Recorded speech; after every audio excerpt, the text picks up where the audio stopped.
Coming up, 2 hunting-related deaths in the same Kentucky county. Dedicated to eastern and southern Kentucky, this is WYMT Mountain News at 11. Good evening, I'm Steve Hensley. 2 accidents in Garrett County ended in the same tragic result. The sheriff says 2 hunters accidentally shot themselves over the weekend. 77-year-old Russell Stillwell of Indiana died Saturday morning, and 26-year-old Benjamin Brogle Jr. of Garrett County died yesterday. Lexi Martin talked with Kentucky Fish and Wildlife about hunting safety. We know for sure both of these incidents that happened this past weekend could have been prevented as far as just from a safety standpoint. Over the weekend, the Garrett County Sheriff's Office says 77-year-old Russell Stillwell and 26-year-old Benjamin Brogle Jr. accidentally shot and killed themselves hunting while walking with their firearms. Officer Brace with Kentucky Fish and Wildlife says both of these accidents could have been prevented had their gun safety been on. So not only, is it not uncommon, but for it happening in the same county, say 5 miles apart, it's definitely shocking, and stuff that's not normal. These aren't the first hunting deaths this season either. It's the 3rd hunting incident within less than 3 weeks, so that has been fatal, so that's why we're preaching safety, safety, safety. Officer Brace says if you're moving at all, even 15 yards away, you should unload your gun. This helps prevent accidental and negligent discharges from the weapons. Treat every firearm as if it's loaded. Don't point the gun at something you're not willing to destroy or shoot. And know it is beyond your target, and keep your finger out of the trigger guard until you're ready to shoot that object. Hunter education courses are free in Kentucky. With a license, you can hunt legally and safely. If you are licensed, Officer Brace says don't get complacent, for these accidents can happen to anyone. Go out there to have fun, we get that, but just make sure you're being safe about it. Lexi Martin, WKYT. Well, as deer hunting season continues, the forest fire threat does as well. Officials are urging everyone not to burn as we are in the middle of another dry week. Many counties still have a total burn ban. Kentucky Division of Forestry Hazard Branch Manager Jake Hall says they are also urging caution as more hunters are in the woods. Although we don't expect to find too many hunters around an active fire, if you happen upon one and you don't immediately see KDF, we encourage you to call 911 and make us aware of that, and we may be able to alert you through dispatch that a crew is on scene and just make you aware. We try to make our presence known. Hall says KDF officials will have on bright yellow shirts. They will also have trucks with lights and sirens to ensure safety for the fire crews and those in the community. There are still several active fires burning across eastern Kentucky right now.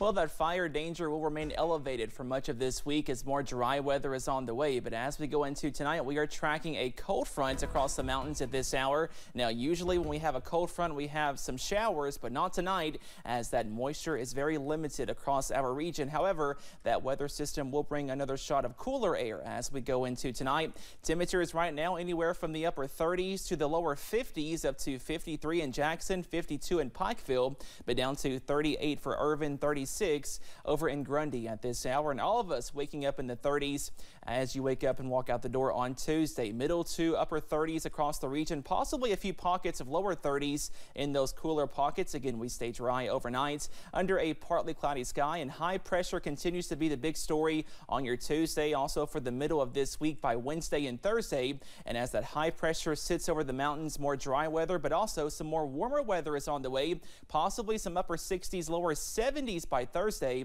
but we are watching out for an increase in those rain chances by Friday, also into early parts of your Saturday, all thanks to a cold front. Those details coming up in just a few minutes. Steve? All right, Cameron, thank you. A new higher ground community will be built in Neon for flood survivors. The city in Letcher County purchased 20 acres above town for the homes. Executive Director of the Pine Mountain Partnership, Jeffrey Justice, says it's important to create more housing opportunities for folks to stay in the area. He says city officials have done a good job with flood recovery efforts. So we need to retain as many folks as we can. Our aging housing is a problem. Most of our houses were built in the 40s, 50s. So it's not a good place to be. This announcement, the elected leadership in Neon really hit it out of the park. They just took the bull by the horns.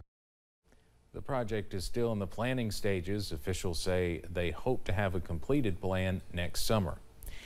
During the holiday season, food insecurity can become a bigger concern, with families struggling to put food on the table. Williamsburg Independent is partnered with the University of the Cumberlands for a food drive to help provide food and various clothing and cleaning items for those in need. Not only is Williamsburg hosting a food drive, but on Thursday, they are also opening their doors to students and families to have a sit-down dinner at their gym. Food is expensive. I have 3 children of my own, and it's probably our greatest bill at my house. And so we want to just provide this opportunity for families to come and sit down together and then go talk to their teachers, their students' teachers, about their learning. And then our families who receive backpacks will also receive a food basket from our family resource. For more information about food drives in Williamsburg, including the one at the University of the Cumberlands, you can check out our website. It is a staggering statistic. Kentucky leads the country in lung cancer cases. The second leading cause of lung cancer is radon. The gas is odorless and tasteless, and Protect Environmental CEO Kyle Holliman says Kentucky has a high risk of radon exposure. Data reveals that in Kentucky, 44% of homes tested have dangerous levels of radon. Cassie Prather with the Woodford County Health Department says levels may vary even within neighborhoods. Your neighbor could have low levels, you could have high levels. So if you have a neighbor that's tested and they were okay, that doesn't necessarily mean that you and your home are safe. Anytime that your house is closed up more and less ventilated, in the winter months, there's going to be a higher risk. But just like you said earlier, it can't be seen, it can't be smelled, it can't be heard. For a free radon testing kit, you can reach out to your local health department or complete a form on the free radon test kit offer website. More people in our region will soon have access to faster and more affordable internet. Today, state and local leaders announced grant money in London that will fund 100 miles of fiber cable. It will install broadband for 33,000 homes in 16 southern and eastern Kentucky counties. Some lawmakers say this will benefit education most. I think a lot of our kids are just now learning about computers, they're learning about IT, they're learning about communications. A lot of it come out of the COVID, where they had to do some home schooling. The counties were chosen based on unserved or underserved areas, and also where internet is seen as too expensive. Coming up on Mountain News at 11, concerns continue about those being caught in the crossfire of the Israel-Hamas war. Plus, we are tracking dry and mild weather for much of this week. Your forecast coming up after this break.